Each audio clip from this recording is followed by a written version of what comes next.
آج ہم آپ کو دنیا کے عظیم ترین فتنے دجال کی ایک فیملی ٹری دکھانے جا رہے ہیں۔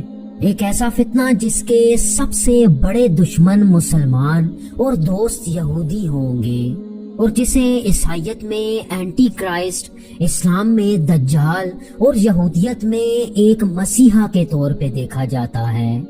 چنانچہ آج کی ویڈیو میں ہم خاص طور پہ دیکھیں گے کہ دجال کا شجرہ کس نبی کی نسل سے ہوگا اور یہودیوں سے دجال کا کیا تعلق ہے۔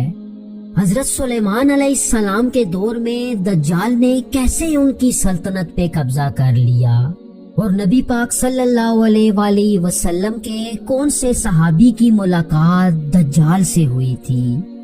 ویورز، میں ہوں احتشام ارشد اور آپ دیکھ رہے ہیں دی انفوٹینمنٹ چینل۔ ویورز، چونکہ دجال کا تعلق ایک یہودی خاندان سے ہوگا تو اس کی نسل کو